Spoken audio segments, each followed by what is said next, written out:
Consider drawing random dots inside a square.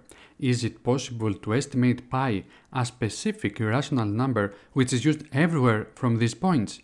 Believe it or not, it is possible, and that's exactly what we are going to accomplish in this video.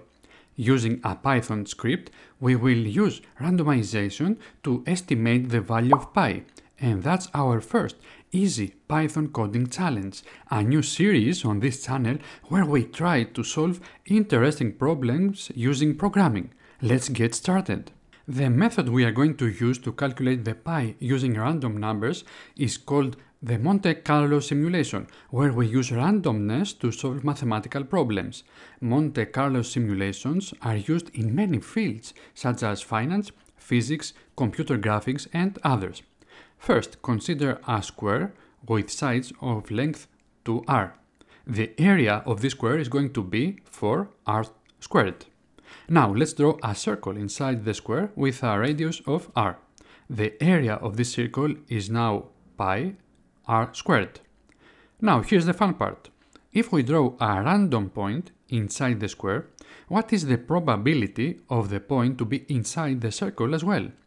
Well, that probability p is equal to area of the circle over area of the square, which is equal to pi r squared over 4r squared. So we can see that the probability of a random point to be inside the circle is pi over 4. Now if we solve for pi, because that's what we want to estimate, pi is equal to 4 times the probability of hitting the circle with a random point. We can estimate that probability p by throwing lots of random points inside the square and seeing how many of those points are inside the circle.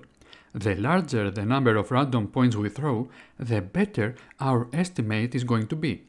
By this clever trick, we can estimate pi just by drawing random points. That's the Monte Carlo simulation. Amazing stuff!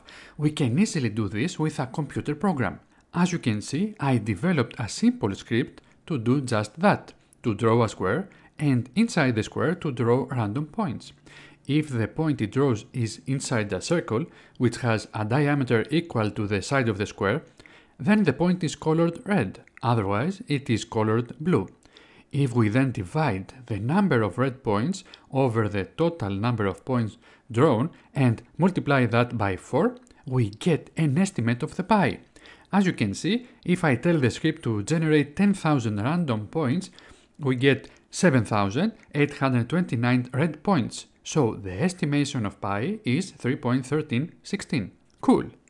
If I tell the script to generate 50,000 random points, we get a better estimation of pi as 3.1368, which is only 0.15% off of the real value of pi, which is 3.14159. The more random points we draw, the closer we get to pi in theory. Let's run the script again for 200,000 random points. As you can see, we didn't get closer to pi this time, even though we used 4 times as many points. Maybe we got lucky with the previous simulation and we got really close to pi.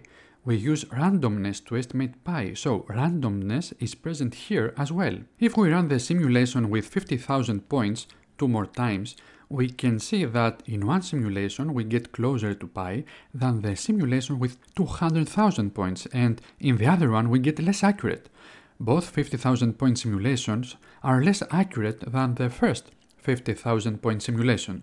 So, in estimating pi, the Monte Carlo simulation is not very accurate, but still, I find it quite impressive that we can get so close to pi by just using randomness. If we want to get a more accurate estimation of pi, we can use a different method, but that's for another video. The beauty of the Monte Carlo method is that it is so simple and it works with randomness. Let's now take a quick look at the algorithm of this project and then the actual code. At first, we need 2 variables to hold the total points drawn and the points that are inside the circle. We name the first variable total points and the second one points in circle, and we initialize both variables to 0. Then we need to generate a random x and a random y value, which will be the coordinates of the point on the screen. After that, we increase the number of total points created by 1. Then we check if the random point we created is inside the circle using this equation. If the point is in the circle, we increase the variable points in circle by 1 as well. We repeat this procedure a few thousand times and then we just calculate pi using this formula. Now let's implement this algorithm in Python and the Pygame module.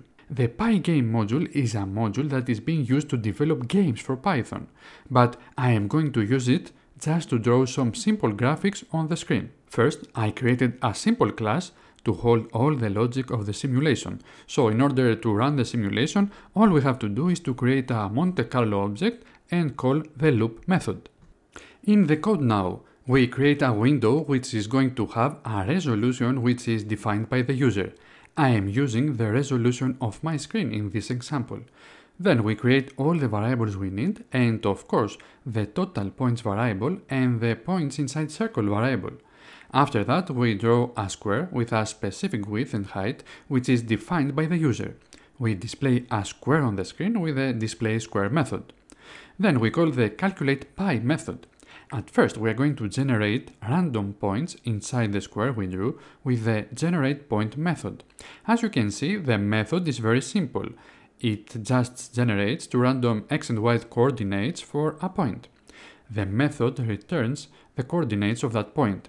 After that, we increase the total points variable by 1. Then we check if the point we generated is inside a circle with radius half of the square's width, with another method which is called isPointInCircle. If this method returns true, we increase the points in circle variable by 1. Now we can calculate pi. We simply have to divide the number of red points, the points inside circle variable, with the total number of points we have created, the total points variable. Then we draw all the points and the text on the screen. If the point is inside the circle, we draw a tiny red circle.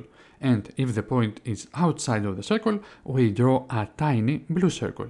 After that, we just have to print the text for the red points, the total points and the result.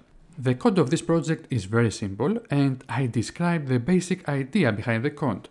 You can find the code in a link in the video description. Do you want me to create a detailed video on how to develop this program from scratch with detailed explanation on each line of code? Please tell me in the comment section below. I would love to read your feedback on this video series. If you are a beginner in Python and in programming in general, and you find this code too difficult to grasp, don't worry. I have created a free course on Python programming for beginners, which you can watch by clicking on the card here. Also, this algorithm is ideal to experiment with parallel processing. Today, the code we used is only using one thread of our CPU to generate random points and calculate the result. But since all the processor nowadays features many cores and threads, we can use them in parallel to speed up the calculation of the pi. This is a topic for a future video. Let me know if you are interested. I would love to read your feedback in the comment section below. If you find this video interesting, be sure to subscribe in order not to miss my future videos. Thanks for watching and I'll see you next time.